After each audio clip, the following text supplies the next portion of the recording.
किए है, कभी ना छोड़ने वाला, कभी ना त्यागने वाला। God is good all the time and all the time God is good. सच में वो यहोवा, वो यीशु, वो पवित्र आत्मा, वो त्रैक परमेश्वर हमारे लिए भला है।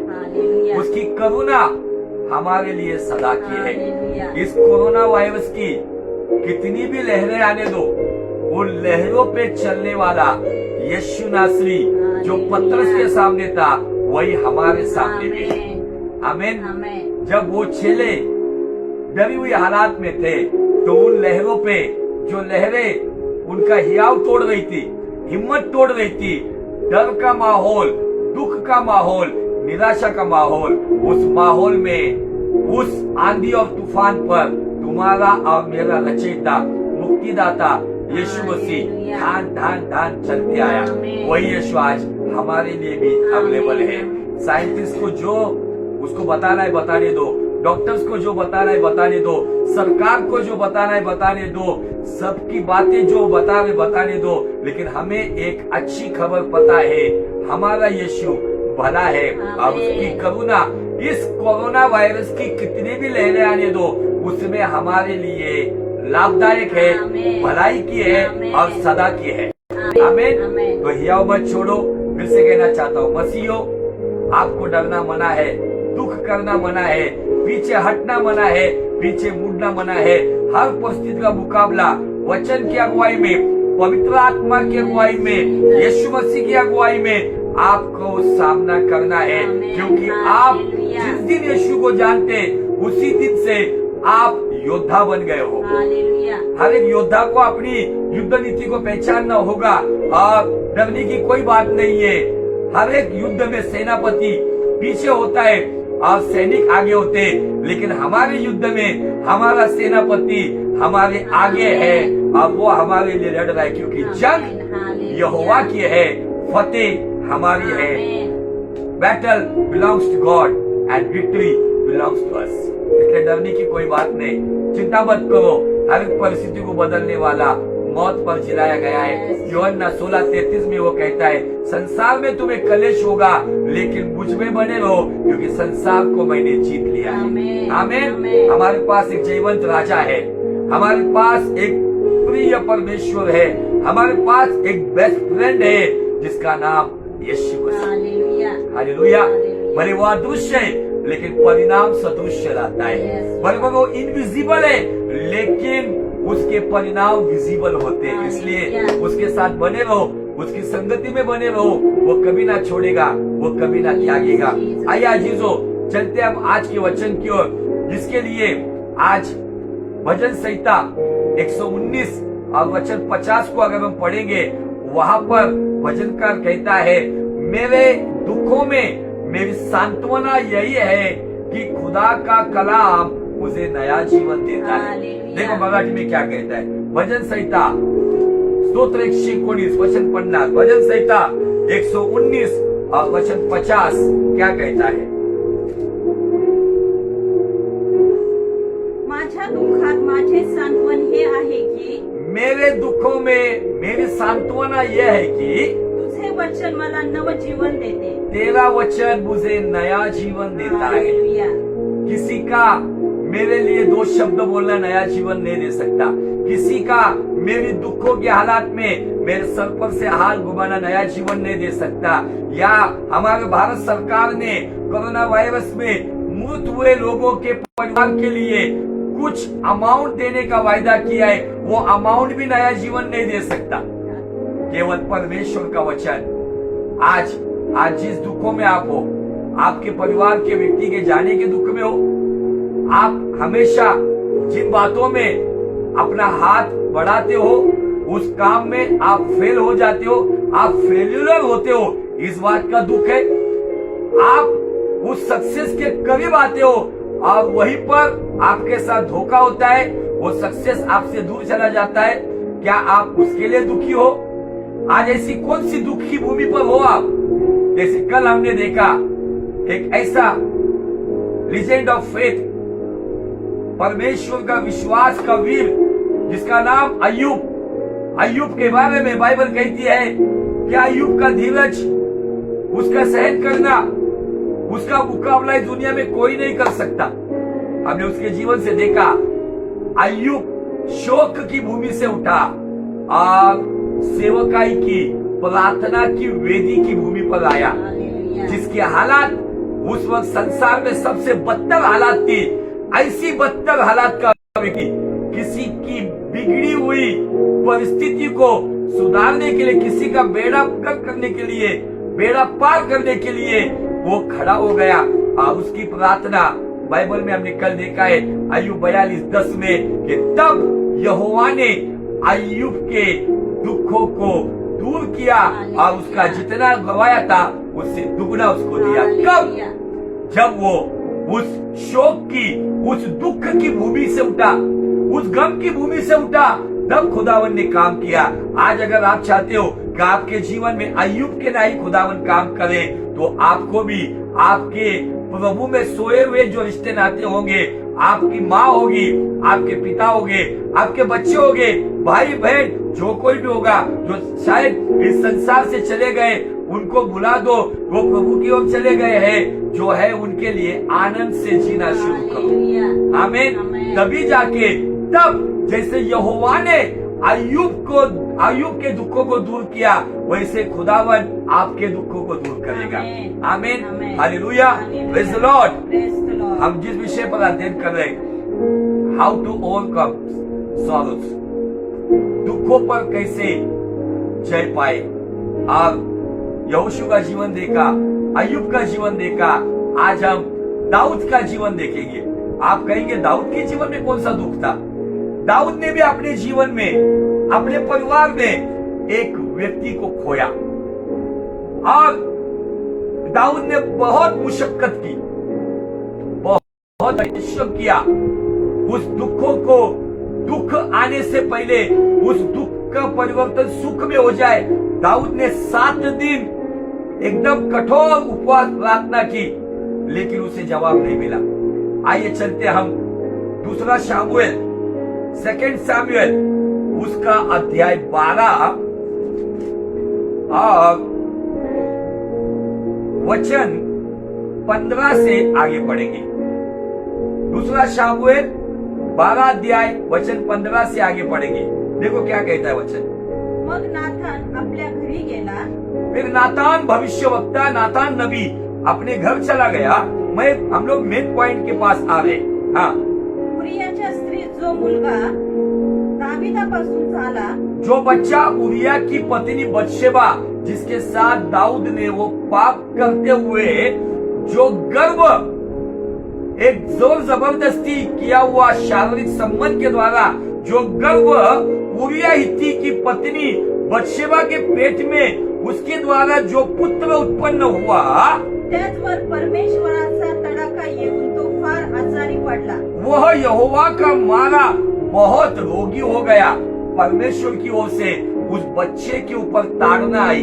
हाँ, म्हणून दावीद त्या मुलासाठी परमेश्वराची काकुळत करू लागला। अंततः दाऊद उस लड़के के लिए परमेश्वर से विनती करने लगा। त्याने उपवास केला और उसने उपवास किया व तो आज जाऊन रात्रभर जमिनीवर उपडा राहिला। और वो भीतर जाकर रात भर भूमि पर पड़ा रहा। एक वैभवी राजा, अपने जमाने में परमेश्वर को भाने वाला राजा। दाऊद के नाम का मतलब ये परमेश्वर के दिल को भाने वाला, परमेश्वर को प्रिय। वो दाऊद जो रात भर किसी की जान बचाई जाए, बच्चा बचाया जाए, इसलिए रात भर उपवास और प्रार्थना करते हुए भूमि पर पड़ा हुआ है। आगे, त्याच्या घरची म्हातारी माणसे त्याचकडे येऊन त्याला जमिनीवर उपटू लागली। तब उसके घर के घराने के पुरानियों ने, बुजुर्ग लोगों ने उठकर उसे भूमि पर से उठने के लिए उसके पास गए, तो उठेना, परंतु उसने न चाहा व त्याच्या बरोबर बसून भोजन करीना। और उनके साथ बैठ के, बाइबल कहती दाऊद उनके साथ रोटी भी नहीं खा रहा है। दाऊद इतनी गहरे शोक में चला गया है, दाऊद इतने गहरे सदमे में चला गया है। एक बच्चा जो उसके पाप के द्वारा जन्म ले रहा है, लेकिन यहोवा ने, अगर आप इस अध्याय को 12 अध्याय को अगर शुरुआत से पढ़ेंगे तो और कुछ बातें आपको समझ में आएगी। लेकिन हम 10 से 15 मिनट का ये मैसेज प्रचार कर रहे। इसमें हम शॉर्टकट मैसेज देख रहे और उसमें हम कुछ बातों के ऊपर गहरा अध्ययन भी करना चाहते हैं। बाइबल यहाँ पे कहती है उस बच्चे की जान बचाई जाए, इसलिए दाऊद ने दाना पानी छोड़ दिया, रोटी खाना पानी पीना छोड़ दिया और एक कमरे में जाके वो जमीन पर भूमि पर लेट गया और खुदा के पास दुहाई देने लगा कि प्रभु इस बच्चे को बचा। बुजुर्ग लोग आकर उसको उठा ले, लेकिन दाऊद सुन नहीं रहा है। बुजुर्ग लोग उसको रोटी खिला रहे, वो रोटी खा नहीं रहा है। एक भारी शोक में चला गया है, एक भारी चिंता में चला गया है। आगे 7व्या दिवशी ते मूल मेले। 7वें दिन बच्चा मर गया। जिस बच्चे के लिए वो कंटिन्यूसली फास्टिंग एंड प्रेयर कर रहा है। बहुत सारे लोग कहते हैं ना, अगर तुम्हारी प्रार्थना होती तो क्यों नहीं फिर तुम्हारे लोग बच्चे। अरे ये तो इतना बड़ा एविडेंस है हमारे पास।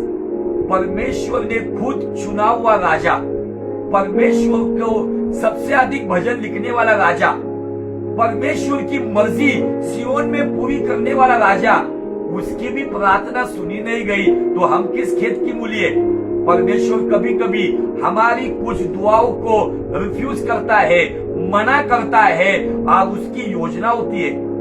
हम इसलिए कभी भी हम परमेश्वर के पीछे जिद नहीं करना चाहिए कि प्रभु तू मेरी सुन। जैसे गतशेमनी बाग में परमेश्वर के पुत्र ने कहा मेरी मर्जी नहीं तो तेरी मर्जी पूरी हो, तेरी इच्छा पूरी हो जाए, हाथों में तेरे जीवन है मेरा। यहाँ पे दाऊद हमें दिखता है जिसका बच्चा मर गया। 7 दिन उपवास प्रार्थना के बावजूद भी बच्चा बचा नहीं। किसका बच्चा? परमेश्वर ने चुना हुआ राजा, परमेश्वर की दृष्टिकोण में एक अद्भुत राजा, परमेश्वर चुनाव किया हुआ राजा, उसकी प्रार्थना नहीं सुनी। तो मैं आपको बताना चाहता हूँ मसीहो, अगर कोई प्रार्थना आपकी सुनी नहीं जाती है इसका मतलब ये नहीं कि खुदा आपके ऊपर क्रोधित है। परमेश्वर के पास कौन जिएगा, कौन मरेगा, कितना समय जिएगा, कितनी आयु है, ये सारी बात माँ के गर्भ में आने से पहले खुदा के पास वो प्लान है। दाऊद का बच्चा 7वें दिन मर गया। दाऊद ने खुद उपवास प्रार्थना करने के बावजूद आगे पण मूल मेले आहे, बच्चा मर गया है, हे दाविदास सांगण्यास त्याच्या चाकरांना भय वाटले। दावीद को ये समाचार देने के लिए उसके कर्मचारी डर रहे थे। ते म्हणाले, वो कहते हैं मूल जिवंत असता आम्ही त्याला समजविले पण त्याने ऐकले नाही। जब बच्चा जिंदा था तब हमने उसको समझाया। वास्तविक दाऊद को नातान नबी ने बताया था कि वो बच्चा मरेगा, जिएगा नहीं, लेकिन ये दाऊद की अपनी जिद थी कि मैं मेरे बच्चे को उपवास प्रार्थना के द्वारा बचाऊंगा। वास्तविक भविष्यवाणी आई थी कि भविष्यवाणी के अनुसार बच्चा नहीं रहेगा, लेकिन तो भी दाऊद कैसा भी हो, दाऊद के पास एक बाप का हृदय था। अब उसकी वजह से यहाँ पे वो प्रार्थना कर रहा है। ओके, तर मूल मरण पावले आहे बच्चा मर गया है, असे त्याला कळविले तर तो स्वतःला अपाय करू। अगर हम उसको बताएंगे जिस बच्चे के लिए तू 7 दिन से उपवास प्रार्थना कर रहा है, भूमि पर लेटा हुआ है, दुहाई दे रहा है, अगर हम उसको बताएंगे तो शायद वो शोक करते हुए अपने आप को जख्मी कर सकता है। इस डर के मारे कर्मचारी दाऊद को बताने के लिए डर रहे, मौत की खबर देने को डर रहे। आगे आपले चाकर आपसात कुजबुज करीत आहे हे पाहून अपने कर्मचारी आपस में कुछ बातचीत कर रहे हैं, ये समझकर आपले मूल मेले आहे असे दाविदाने ताडिले। दाऊद ने ये जान लिया, जो आपस में फुसफुसा रहे थे उन बातों को देखकर दाऊद ने जान लिया कि बच्चा मर गया। त्याने त्यास विचारले, मूल मेले काय? दाऊद ने उन कर्मचारियों को पूछा, क्या बच्चा मर गया? ते म्हणाले, मेले। उन्होंने कहा, हाँ मर गया है। आप सोचो दाऊद को क्या महसूस हुआ होगा, किस हालात में होगा। मैं आज के दिन में ये मैसेज पूरा नहीं करूंगा, आपको भी थोड़ा सा ये मैसेज में डीप में लेकर जाना चाहता हूँ। 7 विश्वास की क्रिया है यहाँ पर। ये 7 विश्वास की क्रिया अगर आज आपके जीवन में उसका लागूकरण करोगे ना तो हर एक दुखों पर आप जयवंत होगे। हालेलुया। और आपको ये भी बताना चाहता हूँ, जब ये 7 क्रिया करोगे तो दुखों के बाद आनंद का लाभ भी आप पाओगे। आमीन, आमीन। हालेलुया। कभी कभी हम इन दुखों को बहुत जकड़ कर रखते, बहुत उसको अपने सीने से लगा कर रहते। खुदावन चाहता है छोड़ दे दुखों। आज यहाँ पर दाऊद को ये खबर मिली, तब दाऊद ने क्या किया देखो। मग दावीद जमिनीवर उठला। तब दाऊद भूमि पर से उठा। Hallelujah. Hallelujah, hallelujah. Praise Lord. Praise the Lord. दाऊद आज का दाऊद होता था तो जिस जमीन पर वो पूरी तरह से मुंह के बल गिरा हुआ था, उसी जमीन पर शायद वो हाथ घसता होगा, प्रभु तूने ऐसा क्यों किया, शायद प्रभु को दोष देता होगा। लेकिन यहाँ पे एक सच में एक धर्मी दाऊद की पहचान हमें दिखती है। भले उसके द्वारा पाप हुआ, पाप के द्वारा जो बच्चा हुआ, उस बच्चे को उसने पाप नहीं समझा। उस बच्चे को बचाने के लिए भले उसको भविष्यवाणी नाथान नबी के द्वारा दी गई थी कि बच्चा जिएगा नहीं, फिर भी उसने अपनी कोशिश की। 7 दिन उपवास प्रार्थना किए। 7 दिन के उपवास प्रार्थना का नतीजा 7वें दिन बच्चा मर गया। लेकिन बाइबल कहती है दाऊद भूमि पर गिरा नहीं। दाऊद उस भूमि पर जहां पर वो मुशक्कत कर रहा था, लड़ाई कर रहा था, अपना एक कुछ ना कुछ ऐसा प्रयत्न कर रहा था, एक कोशिश कर रहा था कि कुछ ना हो खुदावन शायद इस बच्चे को बचाए। लेकिन खुदा ने ऑलरेडी अपनी मर्जी को नाथान नबी के द्वारा प्रकट किया था कि ये बच्चा बचेगा नहीं। लेकिन दाऊद की इच्छा थी कि बच्चा बचे, इसलिए दाऊद ने अपना बहुत बेस्ट ट्राई किया। लेकिन 7वें दिन बच्चा मरने की जब खबर आई, बाइबल कहती है दाऊद ने उसको एक्सेप्ट किया। दाऊद ने यह स्वीकारा। आपके लोग अगर दुनिया से चले गए, स्वीकारो, हाँ वो गए, वो प्रभु के पास है। दाऊद उस परिस्थिति में बाइबल कहती है कर्मचारी ने सोचा कि वो अपने आप को जख्मी करेगा, वो भारी शोक में चला जाएगा, वो दुख के वो गहरे सागर में चला जाएगा। लेकिन बाइबल कहता है कि दाऊद भूमि पर से उठा। दाऊद उठा। क्या आप उठे हो? शायद आपने आपके प्रिय व्यक्ति को गवाया होगा, माँ होगी, बाप होगा, बच्चे होंगे। 2018 में मैंने भी मेरी बच्ची को गवाया। मैं तो गवाया नहीं कहता हूँ, मैंने पाया, क्योंकि वो यीशु मसीह की गोद में है। हालेलुया। मेरी बच्ची जिसका नाम खुशी, जिसका रियल नेम शखाइना था, वो सच में शखाइना बनकर, खुदा की महिमा बनकर खुदा के पास है। लेकिन वो दिन मेरे लिए बहुत ही भारी दिन था। लेकिन इन्हीं वचनों के द्वारा खुदा ने मुझे शोक की भूमि से उठाया। एक दिन भी मैंने चर्च मिस नहीं किया, एक दिन भी मैंने प्रचार बंद नहीं किया। उल्टा हर आनंद के साथ हमने खुदा को महिमा दी, क्योंकि ये खुदा की मर्जी है। खुदा की मर्जी के सामने मैंने अपना सर झुकाया और कहा प्रभु मेरी नहीं तेरी मर्जी। हालेलुया। क्योंकि न जीवन, न मृत्यु, न स्वर्गदूत, न शैतान, न भविष्य की बातें, न वर्तमान की बातें, न ऊंचाई की बातें, न गहराई की बातें, ऐसी कोई भी बात मुझे मसीह के प्रेम से जुदा नहीं कर सकता। आमीन, हालेलुया। दुख का दिन है, आनंद का दिन है, शोक का दिन है, खुशी का दिन है। हर दिन में मैं प्रभु की स्तुति करता रहूंगा। ऐसा जीवन प्रभु से मांगो। छोड़ दो अभी उन दुखों को। हो गया, वो व्यक्ति चला गया, उसके बारे में अभी सोचो मत। कब्र पे जाकर फूल डालने से कुछ होने वाला नहीं, मोमबत्ती लगाने से कुछ होने वाला नहीं। 40वें की दिन की कुछ लोग जैसे ट्रेडिशनली कुछ प्रार्थना करके लोगों को खाना खिलाते, उससे भी कुछ होने वाला नहीं। अगर आप सच्चे मसीह हो तो मसीह व्यक्ति की ये विश्वास की नींव होनी चाहिए। बुनियादी नींव ये है कि यीशु मेरे जिंदगी के साथ है, यीशु मेरे जिंदगी के बाद है, क्योंकि मेरे पास पुनरुत्थान की आशा है। Hallelujah, praise the Lord. ये पहली क्रिया बाइबल कहती है कि दाऊद उस शोक की भूमि पर से उठा। आगे उसने स्नान किया। 7 दिन तक दाऊद उसी घर में था या उसी प्रार्थना की उस जगह पर था जिसने 7 दिन न खाया, न पिया, न मुंह धोया, कुछ नहीं किया। लेकिन जब उसको पता चला बच्चा मर गया, पहले तो वो उस शोक की भूमि से उठा, वहां से वो अपने स्नान गृहों में गया, जहां पे राजा लोगों का स्पेशल स्नान गृह था। वहां पे जाके उसने एक बेस्ट बात लिया। आपको कौन सा बात लेना है? तीतुस की पत्री में 3 अध्याय में अगर आप देखेंगे, वहां पे बाइबल कहती है, पवित्र आत्मा के जल स्नान से आपने नया जन्म पाया है। जब आप इस सभी शोक की भूमि से, दुखों की भूमि से जब आप उठते हो, तो खुदावन पवित्र आत्मा का जल स्नान आपको देता है, और पवित्र आत्मा नया जन्म भी दे सकता है। और पवित्र आत्मा दुखों के हालात में, टूटी हुई हालात में हमें हियाव देकर, हिम्मत देकर मजबूती से खड़ा भी करता है। आमीन, हालेलुया, प्रेज़ द लॉर्ड। दाऊद उठा और स्नान गृहों में गया, उसने स्नान किया, उसने आंसू को पोंछा, उसने समझ लिया अभी कुछ नहीं हो सकता। आगे स्नान करून ताईला अभंग केला। उसने तेल का अभिषेक किया। शायद उस बच्चे के लिए 7 दिन तक उपवास प्रार्थना करते हुए उस रूम में शायद धूल मिट्टी में भर गया था।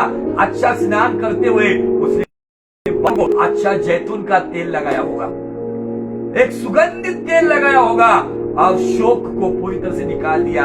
ये तेल का अभ्यंग भी पवित्र आत्मा का अभिषेक को दर्शाता है। यीशु मसीह ने पहाड़ी के प्रवचन में कहा, जब तू उपवास करेगा तब किसी को तेरे बता मत उपवास कर रहा है, तेरा चेहरा ऐसा लंबा लटका मत, अपने चेहरे को धो और बालों को तेल लगा, फ्रेश रहे। आपके घर के कोई व्यक्ति चले गए, जिस दिन का दुख उस दिन के लिए काफी है, जितना रोना धोना हुआ उस दिन के लिए काफी है, लेकिन आज उठो, स्नान करो और तेल लगाओ। दाऊद उस भूमि पर से उठा, उस शोक की भूमि पर से उठा, दुख की भूमि पर से उठा, जिस भूमि पर उसने सुना बच्चा मर गया, वहां से वो निकला। आपको उस यादों की जगह से निकलना होगा, आपको उन मेमोरीज को हटाना होगा, और तब जाके आप निकलोगे। तो मुझे आपको बताना है, आप जितने टूटे हुए होंगे ना, उतना ही परमेश्वर आपको जोड़कर इस्तेमाल करता है। आप जितने दुखी होंगे ना, उतना ही खुदावन आपको अनुग्रह देकर दूसरों के दुखों में सांत्वना देने के लिए आपका इस्तेमाल करेगा। मैं खुद उसका एक जिंदा सबूत हूँ, और मैंने ये अनुभव लिया है और लेते रहता हूँ। परमेश्वर के लोगों, आज मैं ये 3 बातें बताकर रुक रहा हूँ। नंबर 1, वो शोक की भूमि पर से जैसे दाऊद उठा है, आप भी उठो। उसने स्नान किया। स्नान करना मतलब उन सभी शोकमय बातों को उसने धो दिया। आपके जीवन में आपकी मेमोरी को पवित्र आत्मा के जल से धो दो। अब उन मेमोरी को, दुखों की मेमोरी को निकाल दो। आपको किसी ने साथ नहीं दी, आपको किसी ने इंसल्ट किया, आपके साथ किसी ने धोखाधड़ी की, भुला दो उन बातों को, धो दो उन बातों को, और फिर पवित्र आत्मा आपके संग को एक नया अभिषेक करेगा, जो अभिषेक आपको तरोताजा करेगा, आपको इस गमों पर, दुखों पर जयवंत करते हुए आपको खुशहाल बनाएगा, जॉयफुल बनाएगा, आनंदित बनाएगा। जब आपके सर के ऊपर वो तेल चमचमाता रहेगा, आपके चेहरे पे वो रौनक आएगी, लोगों को पता चलेगा, हाँ ये सच्चे मसीह है, जो जिस दिन का दुख के लिए काफी है। इस विश्वास से यीशु के पीछे चलते, क्योंकि हम आशाहीन नहीं है, तो हम आशा के परमेश्वर के लोग हैं। आशा का दाता है हमारा वो। आमीन। उठो, आज यहाँ पे मैं रुक रहा हूँ। ये 3 क्रिया मैं आज बता रहा हूँ, कल बची हुई 4 क्रिया बताऊंगा। ये 7 क्रिया दाऊद के जीवन में उसको एक ऐसी खुशी लेकर आया, और ऐसा काम किया कि दाऊद फिर से उस दुख के पास लौटा नहीं। शायद आपको वो दिन याद आते होंगे, वो तारीख याद आती होगी, मुझे आपको बताना है, भुला दो। उन दुखों में जाना नहीं। किसी को ये बात याद भी करके मत दो। अगर आप याद करते हो तो मुझे आपको बताना है, जैसे हमने पिछले वक्त देखा था कि अतीत के बारे में मत सोचो, वो कभी लौट कर नहीं आएगा। भविष्य के बारे में चिंता मत करो, वो आने वाला है। वर्तमान में खुदा के साथ चलो तो आप आनंदित हो। आमीन।